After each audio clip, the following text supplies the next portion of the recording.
एक चौधरी साहब थे राजस्थान में, जो जाट लोग थे उनको भी चौधरी बोल देते हैं। उनके पास 19 ऊंट थे। मरने के पहले उन्होंने एक वसीयत लिखा कि हमारे जो 19 ऊंट हैं, इन 19 ऊंटों में से आधे ऊंट हमारे बड़े लड़के को दिए जाए, चौथाई छोटे लड़के को, 5वां हिस्सा नौकर को दिया जाए। अब सब पंचायत वाले इकट्ठा हो गए, बोले 19 ऊंट को आधा बांटो। अब ऊंट कटने की बारी आ रही थी, चौथाई करो फिर कट रहा था, 5वां हिस्सा करो फिर भी कट रहा था, बंटवारा हो नहीं पा रहा था। एक दूर कोई चौधरी साहब रहते थे, उन्होंने सुना कि काफी समय से पंचायत चल रही है लेकिन बंटवारा नहीं हो पा रहा है। उन्होंने कहा मैं जा रहा हूं, बंटवारा करके आता हूं। पहुंच गए तो सब लोगों ने एक स्वर से कहा भाई वही बंटवारा नहीं कर पा, आप कैसे कर लोगे? बोले हमारा ऊंट मिला लो। उनके बच्चों ने कहा नहीं, मुझे किसी को ऊंट नहीं चाहिए, हम भिखारी नहीं, हम चौधरी घर में पैदा हुए हैं। बोले अपना ऊंट मैं दूंगा नहीं, सिर्फ खड़ा कर लो बस, अपना ऊंट मैं वापस ले लूंगा। सहमत हो गए, बोले खड़ा कर लो। बोले कितने ऊंट हो गए? बोले 20। बोले आधा बड़े को दे दो 10, चौथाई छोटे लड़के को 5 और 5वां हिस्सा नौकर को 4, 19 हो गए। चौधरी साहब अपने ऊंट बैठे चले आए। तो 19 ऊंट का बंटवारा तब तक नहीं होता जब तक कोई संत सदगुरु न मिल जाए, उनके उड़ से आपका उड़ न मिल जाए। ये झगड़ा कभी शांत नहीं होता।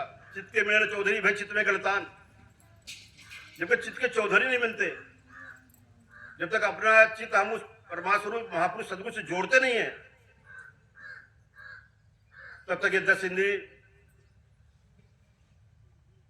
मन चतुष्ट है और 5 ज्ञान की 5 तन्मात्राएं, इनका बंटवारा आज तक हो ही नहीं पाया। ये झगड़ती रहेंगी और झगड़ा सिर्फ एक चीज का, खाने का।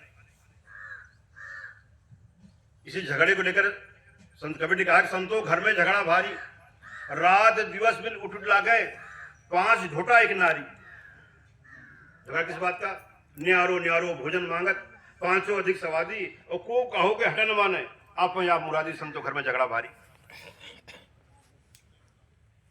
झगड़े से बचाने की विधि बताया। बोले दुर्मति केर दुहागिन मेटे, ढोटे चाप चपेरे, और कहें कबीर सोई जन मेरो, जो घर की रात नहीं मेरे। तो घर के झगड़े को मिटा ले।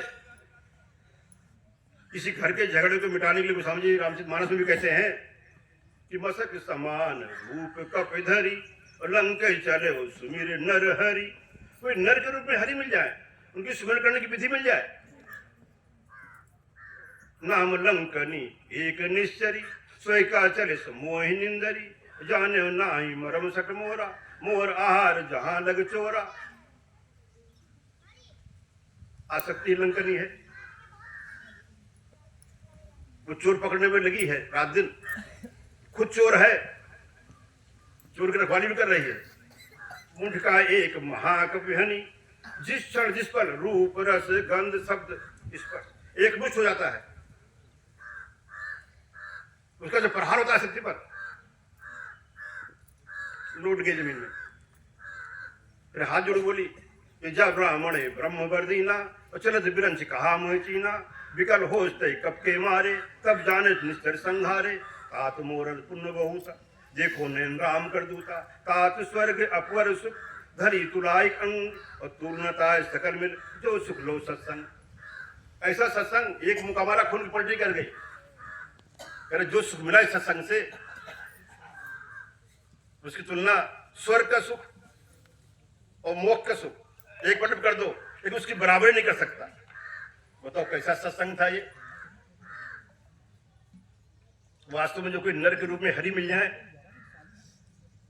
उनसे आपका हृदय जुड़ जाए, उनका चिंतन करते करते, भगवान का नाम को स्मरण करते करते, ये रूप रस गंध शब्द स्पर्श जो अलग अलग भग रहे हैं, ये संयत होने लगते हैं।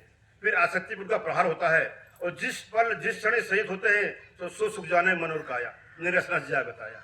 जिसके अंदर घटित होता वही जान पाता है, उसको वाणी से कोई आज तक व्यक्त नहीं कर पाएगा सुख कैसा होता है। कुछ समझने बताने का प्रयास किया, लेकिन ऐसा बताया कि लोग उसका पता नहीं क्या क्या अर्थ निकालते होंगे। एक मुंह को हमारा खून की पलटी करके कोई सत्संग होता है क्या? लेकिन ऐसा ही सत्संग है। सत्य का संग तभी शुरू होगा जब इस संयत हो जाए। तो विषम का हार मार मत माते, चले न पांव कटोरा रे। हम चाहते हैं इकट्ठा करना, लेकिन कर नहीं पाते। मंद मिलंद भेरा दलकन, पाई दुख झकझोरा रे। हर कदम पर हर जगह कष्ट। जब पैदा हुए खेलने में अच्छा लगता था, मना होता पढ़ो, खेलना बंद करो, पढ़ो, टाइम हो गया पढ़ने का, होमवर्क कर लो पूरा।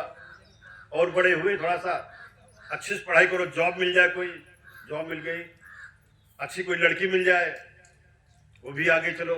लड़का लड़की एक ही बात है, लड़का लड़की मिल जाए, लड़की लड़का मिल जाए, एक ही बात होती है। वो भी हो गया। अब नरक तैयार हो गया पूरा पूरा।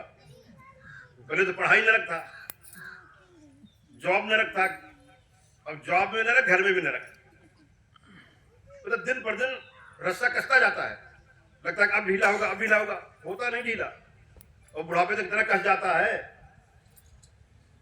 अक्सर देखा गया बुजुर्गों को, खास करके इस उम्र वालों को, जिंदगी मैंने कमाया, सब बनाया मैंने, तुम लोग सब बर्बाद कर दोगे, हमारे देखते बर्बाद कर दोगे। तो भाषण देने से बाज नहीं आएंगे, तो स्वभाव बन जाता उनका, ये सब मैंने ये बनाया, हमने वो बनाया। क्यों बनाया, किसके लिए क्या जरूरत बनाने की? शायद इसलिए महापुरुष ने कहा कि पूत कपूत तो क्या धन संचय, और पूत सपूत क्या धन संचय। अगर कपूत है तो उड़ा देगा दारू पी करके, अगर सपूत है तो आपके धन की जरूरत नहीं है, तो स्वयं कमा लेगा।